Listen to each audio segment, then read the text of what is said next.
કારણ કે જગતમાં જપ કરવું સહેલું છે ને સ્મરણ કરવું અઘરું છે. જપમાં ગણતરી છે ને સ્મરણમાં પ્રેમ છે. જપમાં ગણતરી આવે કે 107 મણકા ફર્યા અને 1 મણકો બાકી 108 એ ગણતરી થઈ જપમાં. અને સ્મરણ is real deep love. Deep feelings, deep love એ સ્મરણ છે. જે ભગવાન કૃષ્ણનું સ્મરણ કરે ભગવાન તેના હૃદયમાં રમણ કરે. અને સ્મરણ deep lots of love is God. ભગવાનને જે સતત પ્રેમ કરે છે, ખૂબ પ્રેમ કરે છે, એ સ્મરણ કરે છે. અને સ્મરણ એટલે શું? યાદ કરવું. કોઈની યાદમાં ગણતરી ના હોય, યાદમાં પ્રેમ હોય, એ ભગવાનની યાદ કરીએ ઇઝ વોટ સ્મરણ. સ્મરણ પર્યટન કૃષ્ણ. કૃષ્ણનું સ્મરણ કરો, કૃષ્ણ તમારી પાસે આવી જાય. એવા શ્રી કૃષ્ણ છે. આગળ પ્રથમ સ્કંદ અધ્યાય 8માં શ્રી મહાભારતના યુદ્ધનું વર્ણન આવ્યું કે પાંડવો યુદ્ધ જીતી ગયા.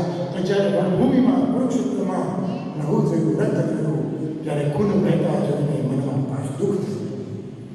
મનમાં દુઃખ થયું. એ સમયે અશ્વત્થામાએ બદલો લેવા પ્રયત્ન કર્યો અને દ્રૌપદીના 5 પુત્રોનું વધ કર્યું. અને દ્રૌપદીના 5 પુત્રોને મારીને ત્યારે દુર્યોધન પાસે ગયો. દુર્યોધનને સાંભળીને ખુશી થઈ કે પાંડવો મરી ગયા. ત્યારે સાંભળ્યું કે પાંડવ નથી મર્યા, પણ દ્રૌપદીના પુત્રો મર્યા છે. દુઃખ થયું. ત્યારે દુર્યોધનને પણ એક શાપ હતો કે જ્યારે દુઃખ અને સુખ ભેગું થાય ત્યારે તેનું પણ મરણ થશે. ના સાંભળીને દુર્યોધનનું મરણ થયું. દ્રૌપદીને દુઃખ થયું કે મારા 5 પુત્રોનું વધ થયું છે, એને છોડીશ નહીં. ભગવાન આવ્યા અને અર્જુન આવ્યા. લીલા સમજી ગયા કે આ કાર્ય કરનાર કોણ? અશ્વત્થામા છે. પકડીને અશ્વત્થામાને લઈને આવ્યા. અશ્વત્થામાને વિચાર્યું, દ્રૌપદી દુઃખ થયું કરે, અશ્વત્થામા તો ગુરુપુત્ર છે અને ગુરુપુત્રનો ક્યારે વધ ન થાય, એને કેવી રીતે મારી શકાય? દ્રૌપદી અશ્વત્થામાને ચરવા પડી ગયા કે આપણે એવું કેમ કર્યું? આપ તો ગુરુપુત્ર છો, ન આપણે ઉપર હાથ પાડી શકાય, ન આ પ્રકારનો આપણે દંડ આપી શકાય. ત્યારે ભગવાને કીધું એને મારી શકાય નહીં, એને અપમાનિત કરી શકાય. એના મસ્તક પર જે મણી છે એ મણી આપણે લઈ લઈએ એટલે અશ્વત્થામા અપમાનિત થઈ જાય. એ જ એની માટે સૌથી મોટો દંડ છે. અશ્વત્થામાને અપમાનિત કર્યા, મેદાનમાં ચારે તરફ ફેરવ્યા અને મણી એનાથી લઈ લીધું. અશ્વત્થામાથી મણી લીધું. અશ્વત્થામાની ભયંકર અપમાનિત થયા અને દુઃખીથી રડવા લાગ્યા છે. નાના શ્લોકમાં આવે, યાતે યાતે મહાયોગી વંદે દેવ જગત્પતે નાયમ તનદેવ પરમ પત્યમ પરમ સ્વરમ. ત્યારે આગળના ગ્રંથમાં આવ્યું, અશ્વત્થામા અપમાનિત થયા. અશ્વત્થામાએ વિચાર્યું કે પાંડવોનો વંશ પ્રગટ નહીં થવા દઉં. અને છેલ્લે વિચાર્યું ઉત્તરાના ઘરમાં જે છે એ પાંડવોનો વંશ છે. અને અશ્વત્થામાએ બ્રહ્માસ્ત્ર છોડી રહ્યા છે. ઉત્તરા બ્રહ્માસ્ત્ર છોડ્યું. ઉત્તરા ભાગતી ભાગતી ભગવાનના શરણ આપી, હે પ્રભુ રક્ષણ કરો, હે પ્રભુ રક્ષણ કરો. ભગવાને કીધું શું થયું? ત્યારે કીધું ઉત્તરાજી કહે કે અશ્વત્થામાએ મારી ઉપર બ્રહ્માસ્ત્ર છોડ્યું છે કે પાંડવોનો જે વંશ છે એને મારવા માટે, પાંડવોને નિર્વંશ કરવા માટે એને ભગવાને જે બ્રહ્માસ્ત્ર મૂક્યો છે અને શાંત કરી દીધો છે. કારણ કે ઉત્તરાને ભગવાને ઉત્તરાજીના ઘરમાં પરીક્ષિતજી વિરાજમાન છે અને ગર્ભથી એમને દર્શન આપ્યા છે. શ્રી મહાપ્રભુજી કહે છે, શ્રી વલ્લભાચાર્ય કે દ્રૌપદી પરમ વૈષ્ણવ છે. કે દ્રૌપદી જાણે છે કે એમના બાળકોનું મૃત્યુ થયું છે, પણ એ ક્ષત્રિય પુત્રો છે. અને દ્રૌપદી બાળકના મૃત્યુમાં, પોતાના 5 પુત્રોના મૃત્યુમાં રડી રહ્યા છે. પાંડવ રોકે છે કે દ્રૌપદી તું તો વૈષ્ણવ છે, છતાં આપણા પુત્રના વિયોગમાં રડે છે. દ્રૌપદીજી કહે છે કે ભગવાનનો સ્વભાવ કેવો છે? ભગવાનનો સ્વભાવ બહુ સરળ છે. પ્રભુનો સ્વભાવ સરળ છે અને પ્રભુ એટલા સરળ છે ને કે ભક્તના આંસુ પર જોઈ શકતા નથી. અને હું રડીશ, ભગવાન મને પૂછવા આવશે કે દ્રૌપદી તું કેમ રડે છે? ત્યારે હું કહીશ કે મને મારા 5 પુત્રોના મૃત્યુનું દુઃખ છે અને એટલા માટે દુઃખ છે કે અશ્વત્થામાના હસ્તે મરણ પામ્યા છે અને ઊંઘમાં મરણ પામ્યા છે. એમની ગતિ દુર્ગતિ થવાની છે એટલે હું રડી રહી છું. અને ભગવાન જ્યારે મારા આંસુ જોશે, ભગવાન બિગડશે અને મારા મરેલા 5 પુત્રોની સદગતિ કરાવશે. અને પ્રભુ દ્રૌપદીના આંસુ પીગળી ગયા. એ 5 પુત્રો મરણ પામેલા પુત્રોની સદગતિ કરાવી રહ્યા છે. આમ પ્રભુએ જોયું, પુત્રના ગર્ભ રક્ષણ કર્યું. મહાભારતનું યુદ્ધ પૂર્ણ થયું અને પ્રભુ જ્યારે કે હવે સમય થયો છે દ્વારકાથી પ્રયાણ કર્યું. પ્રભુ પોતાના વૃદ્ધ સુંદર સદાવી રહ્યા છે. અને દ્વારકામાં બધાને સંદેશ મોકલ્યો કે ભગવાન કૃષ્ણ હવે દ્વારકા તરફ ગતિ કરી રહ્યા છે. દ્વારકા તરફ ગતિ કરવાનો સમય થયો. રથ નીકળ્યો છે તો ભગવાન રથમાં બિરાજે અને ત્યાં જોયું કે રથને કોઈએ સામે ઊભું છે. ભગવાન કહે કે મારા રથની સામે કોણ છે? ભગવાન રથની સામે કોણ ઊભું હોય દૂરથી દેખાયું નહીં. ભગવાને લાગ્યું કે મારા રથની સામે ઊભું હોય એ ગમે તેવું ના હોય. થોડા નજીક જઈને જોયું તો રથ નીચે કુંતાજી ઊભા છે. ભગવાન રથમાંથી નીચે ઉતર્યા અને કુંતાજીને વંદન કર્યા. કુંતાજી કહે હે પ્રભુ આપ મને વંદન ના કરો, હું આપને પ્રણામ કરું છું. ત્યારે પ્રભુ કહે કુંતાજી આપ તો મારા ફોઈ છો, આપ મારા વડીલ છો, આપ મને પ્રણામ ના કરો, પ્રણામ તો હું આપને કરીશ. એ કુંતાજી કહે પ્રભુ કૃપા કરીને અમને છોડી ના જશો, આપ અમને છોડી જશો તો અમે ક્યાં જઈશું? કૃપા કરીને પ્રભુ અમને છોડીને ક્યાંય ના જશો, આપ અહીંયા જ બોલાવો. પ્રભુ કહે કે બધું જ કાર્ય જે સમયે થવાનું હતું યુદ્ધ થઈ ચૂક્યું છે, આપણે રાજ મળી ચૂક્યું છે, બધી રીતના પ્રસરી ગઈ છે. હવે મારો સમય આવ્યો છે દ્વારકા જવાનો. દ્વારકા જવાનો સમય આવ્યો ત્યારે કેટલું કુંતાજી સ્તુતિ કરતા કહે કે હે પ્રભુ આપ ક્યાં નથી, આપ અમારી સાથે રહો. આપણે શું કામ અમને સુખ આપ્યું? અમે તો દુઃખમાં આનંદમાં હતા, કારણ કે દુઃખમાં આપ મારી સાથે હતા. ભક્ત હંમેશા એવું માગે કે સદાય ભગવાનની જોડે રહે. કુંતાજી સ્તુતિ કહે છે કે પ્રભુ વિપત્તિ આવી, દુઃખ આવ્યું, જંગલમાં હતા, આપ અમારી સાથે હતા. અને આજે આપે એમને બધું આપ્યું, રાજપાટ આખું સુધી અનુકૂળ આપ્યું, પણ આપ અમને છોડીને જાઓ એવો રાજપાટ અમારા શું કામ?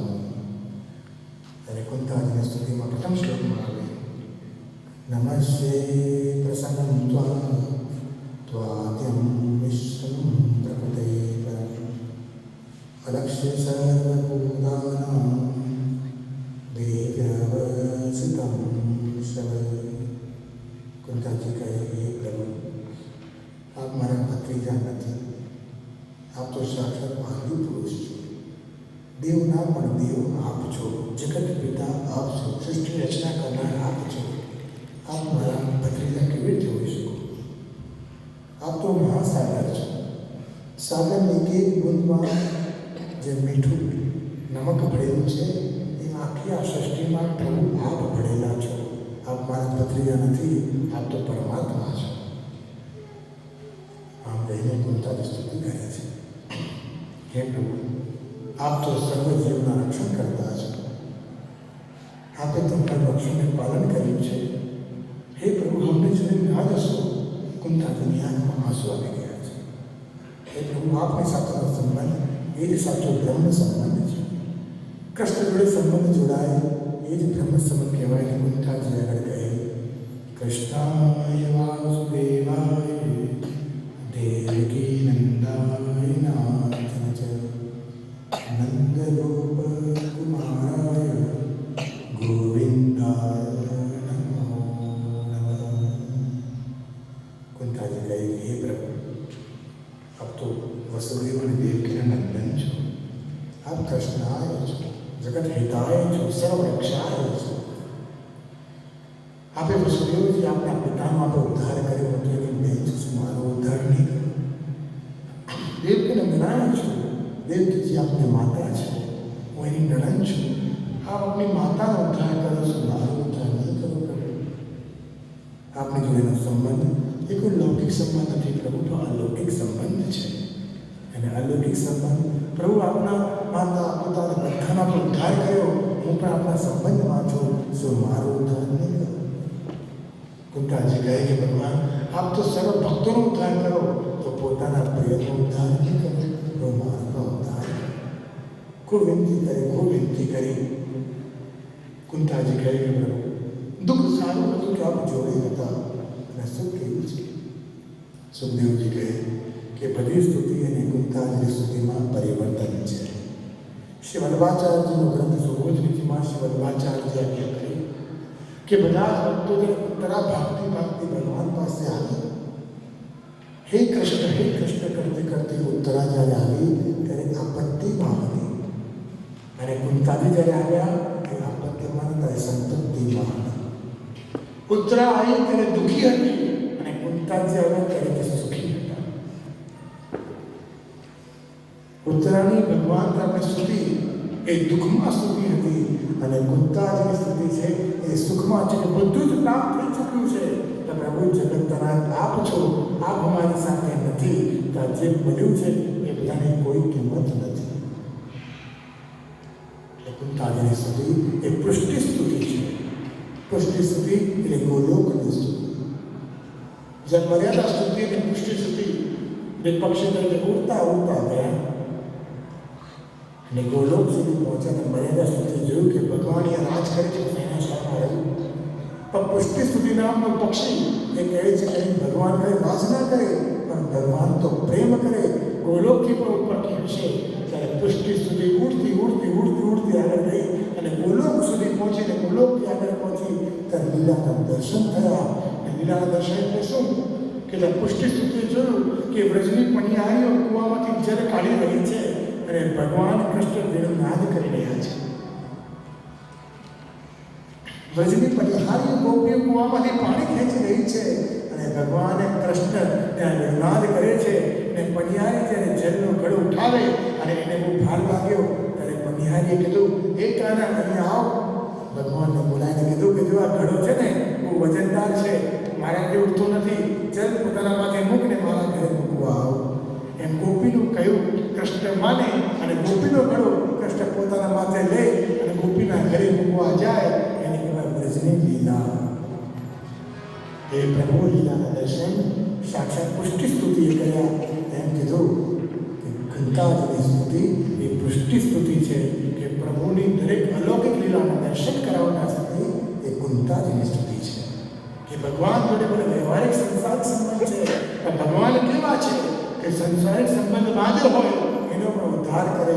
પ્રસંગ આવે કે બૈરાગી બાબા હતા, ઘરમાં ખૂબ સેવા કરતા, ખૂબ સેવા કરતા.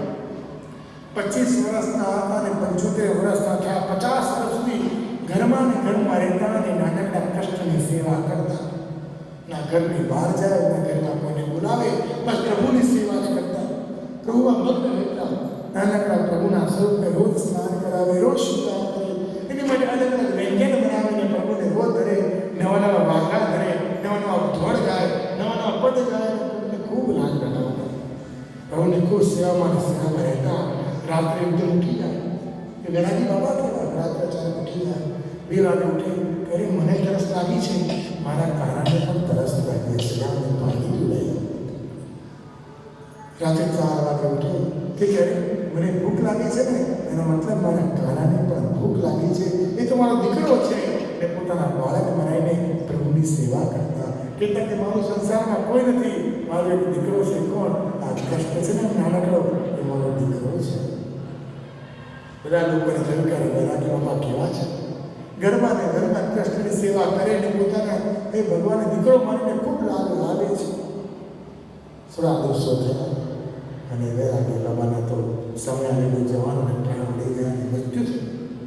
ગામના લોકો ભેગા થયા, વિચારતા તો મહાત્મા વૈરાગી બાબા છે અને અંતિમ ક્રિયા તો કરવી પડશે. અંતિમ ક્રિયા કરવા સ્મશાનમાં લઈ ગયા. સ્મશાનમાં લઈ જઈને લાકડાના ચિત્તા ઉપર સુનાવવામાં આવ્યા અને ગામના લોકો એકબીજાનો ચહેરો જોવા લાગે કે હવે અંતિમ ક્રિયા કરશે કોણ? અમને તો કોઈ છે નહીં. તો ગામમાંથી નાનો બાળક બોલાવો, એને એના દીકરો બનાવો અને ક્યાં બધી ક્રિયા કરીને બધા એકબીજાની ચર્ચા કરતા હતા. એટલા પિતાંબર ધારણ કરીને એક નાનકડો બાળક દોડતો દોડતો આવ્યો અને ગામના લોકોને કીધું કે અરે તમને એમ લાગે છે કે અમને કોઈ પુત્ર નથી, આમનો પુત્ર હું છું. 50 વર્ષથી એમની જોડે હું રહું છું, દીકરો છું. હાથમાં સુંદર રીતે ઉદ્ધાર પાત્ર લીધા, બધી સાહિત્ય લીધી, વૈદિક ક્રિયા બધી પિતાંબર ધારી નાનકડા બાળકે કરી. તેના મસ્તક પર મુગટ હતું અને બધી ક્રિયા કરીને એ દોડતો દોડતો પાછો ગયો. ગામના લોકો વિચાર્યું કે કોણ છે બાળકના ગોતીએ, આજુબાજુના ગામમાં ગોત્યા, શહેરમાં ગોત્યા, એ બાળક ક્યાંય મળ્યું નહીં. એ ઘરમાં એને જોયું જે બાળક જે વસ્ત્ર પીને આવેલો એ જ બાળકને એ જ વસ્ત્ર એ જ મુગટ કરીને એ જ્યારે વૈરાગી બાબાનો ભગવાન કૃષ્ણ એમના ઘરમાં હતો ત્યારે બધાને ખ્યાલ આવી ગયો કે ભગવાનની સેવા વૈરાગી બાબાએ પુત્ર તરીકે કરી અને ભગવાન પુત્ર તરીકે જન્મીને એ વૈરાગી બાબાનું છેલ્લી ક્રિયા કરવા પધાર્યા એની સાથે સંબંધ નિભાવે છે. વૈરાગી બાબાનો સંબંધ ભગવાન કૃષ્ણ નિભાવ્યો એ બધી જ ક્રિયા કરવા છેલ્લે સુધી આવ્યા. કુંતાજી કહે હે પ્રભુ, સંસારના સંબંધોમાં આપ નિભાવો ત્યારે મારા આપણા તો પ્રેમના સંબંધ છે, નગરના સંબંધ છે, મને છોડીને ક્યાંય ન જશો પ્રભુ. આપ દ્વારકા નારેશમાં રોકાઈ જાઓ. કુંતાજીની સ્થિતિ છે. કુંતાજી સાહેબ કહે નમઃ પંકજનાભાય નમઃ પંકજમાલિને નમઃ પંકજનેત્રાય નમઃ પંકજાતિશય. તો આપ મારા ભત્રીજા નામ શકો. આપના નેત્ર કેવા છે? નમઃ પંકજનાભાય. આપણા નાભીમાંથી કમળ એ કમળમાંથી બ્રહ્માજી પ્રગટ થયા છે. નમઃ પંકજમાલિને. આપણા ગળામાં કમળની માળા છે. નમઃ પંકજનેત્ર. આપણા નેત્રો કમળ સમાન છે. નમસ્તે પંકજાત્રે. હે પ્રભુ, આપના ચરણ કેવા છે? કમળ સમાન છે. આપના તો અંગમાં કમળ છે એટલે કે રૂપ ભક્તનું સ્વરૂપ કમળ જેવું હોવું જોઈએ. જે પ્રભુને પ્રેમ કરે એનું હૃદય કમળ જેવું કહેવાય.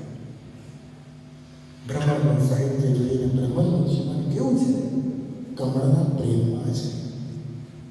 સવારે ઉડતો ઉડતો આવે ને સૂર્યપ્રકાશ જ્યારે ખીલે તો કમળ ખીલે છે ને ભમરો ઉડતો ઉડતો ઉડતો આવે ને કમળમાં બેસી જાય અને એનું રસ સાંજ સુધી લીધે રાખે. સાંજ પડે છે, સૂર્ય અસ્ત થાય છે, કમળ બંધ થાય છે. ભ્રમર કહે છે હું તો કમળને છોડીને ક્યારેય નહીં જોઉં. ભ્રમર કેવો છે? મોટા મોટા સ્થાનોમાં, મોટા મોટા કબાટમાં, લાકડામાં જાય તો પણ પોતાના બાણથી, પોતાના તીરથી એ દ્વારને ખોલી નાખે, લાકડાને પણ કાપી નાખે. એવું ભ્રમર પણ કમળને કાપતો નથી, કારણ કે કમળ જોડે તેને પ્રેમ છે. પ્રેમનું સ્વરૂપ કેવું છે? ક્યારે તેને દુઃખ થયું કાર્ય ના કરે. એ પ્રેમને વસ્તીને ભ્રમર કમળની અંદર ભરાયેલો રહે છે ને પ્રીત કી દાસ હોય. આપણને ખબર છે કે પ્રેમ કરીને શું ક્યાં છે? પ્રેમમાં તો વિરહ છે. વિરહની અવસ્થા એ પ્રેમની અવસ્થા છે. અને એ કમળ એની અંદરમાં રહે છે કારણ કે પ્રેમ છે. એ પ્રભુ, આપને અમે એવી રીતે જ પ્રેમ કરીએ છીએ. આપ અમને છોડીને ક્યાંય ના જશો પ્રભુ. અને કુંતાજીની સુધી શ્રવણ કરી રહ્યા છે. પ્રભુ કુંતાજીના આંખોમાં આંસુ જોઈ રહ્યા છે. અચાનક થોડી ક્ષણ થઈને પ્રભુ રથને વાળ્યો છે. પ્રભુ રથને વાળી રહ્યા છે. બધાને લાગ્યું કે પ્રભુ તો અમારી માટે પાછા આવ્યા. કુંતાજીએ જઈને કીધું કે ભગવાન પાછા આવ્યા છે. હા, કે મેં સ્તુતિ કરી. અર્જુન કહે નહીં માટે, ભગવાન તો મારા મિત્ર છે એટલા માટે આવ્યા છે. દ્રૌપદીજી કહે કે તમારી પાસે સાધન છે. તો ભગવાનને એક વખત હાથમાં વાગ્યું હતું અને મેં મારી સાડીમાંથી પાટો બાંધ્યો હતો એ યાદ કરીને ભગવાન આવ્યા છે. સુભદ્રાજી કહે તમે બધા જ ખોટા છે. ભગવાન તો મારા ભાઈ છે ને, બહેનને છોડી ન જાય એટલે પાછા આવ્યા છે. ભગવાન દ્વારકા જવાના હતા અને દ્વારકા નહીં ગઈને પાછા આવ્યા. બધા પોતાની વાત કરીને છેલ્લે ભગવાન પાસે એને પૂછ્યું કે તમે મારી માટે આવ્યા છો? સાથે તો કોની માટે આવ્યા? ભગવાને કીધું હું આપમાંથી કોઈ માટે નથી આવ્યો. હું એના માટે આવ્યો છું જે બાણ સિંહ પર સૂએ છે છતાં પણ મારી રાહ જુએ છે. એવા પ્રિય મારા ભીષ્મજી માટે આવ્યો છું. બધા ભક્તો પૂછે, કુંતાજી પૂછે, અર્જુન પૂછે કે ભીષ્મજી માટે તમે ક્યાંથી આવ્યા? ત્યારે ભગવાને કહ્યું કે મેં તમને વચન આપ્યું છે. કે તમે ક્યારે વચન આપ્યું?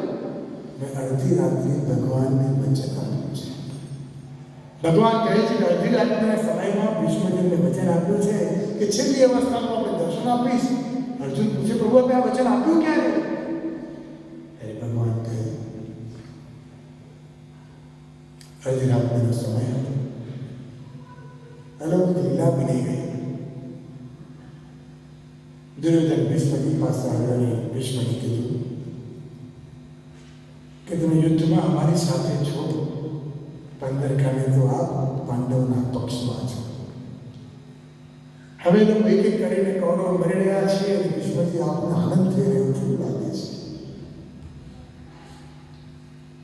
ભીષ્મજી કહે છે કે તમને એવું છે, મનમાં એવી શંકા છે કે હું તમારા પક્ષમાં છું પણ અંદરથી વર્ષથી હું પાંડવોનો હિત કરું છું, એવું લાગે છે કે આ એવું લાગે છે. ભીષ્મજી કીધું, દુર્યોધન એક કામ કર, તારી ધર્મપત્ની ભાનુમતીને હું જ્યારે સમાધિમાં હોઉં ત્યારે મારી પાસે મોકલજે. કે કેમ? ભીષ્મજી કહે હું એને એવા આશીર્વાદ આપીશ કે સદા તારો જય થાય અને તમારો નાશ ના થાય. દુર્યોધન જ્યારે ભાનુમતીને કીધું કે જાઓ, રાત્રિના સમયે જ્યારે ભીષ્મની સમાધિમાં બેઠા હોય ત્યારે સમાધિ પૂરી કરી નેત્રો ખોલે એ સમયે તમે ભીષ્મજીની સામે જઈને બેસજો અને ભીષ્મજી તમને એ વાત કરશે. સારું. અડધી રાત્રે ભાનુમતીજી પોતાના પક્ષમાંથી નીકળીને ભીષ્મજીના પક્ષ તરફ જવા નીકળ્યા છે. ત્યાં દ્વારકાધીશને ભગવાન કૃષ્ણ મનમાં વિચાર આવ્યો કે અરે આ ભીષ્મજી તો સંત છે, બ્રહ્મર્ષિ જેવું તપ છે, સંનિષ્ઠ છે, જો એક આશીર્વાદ ભાનુમતીને આપશે તો દુર્યોધનનો નાશ નહીં થાય.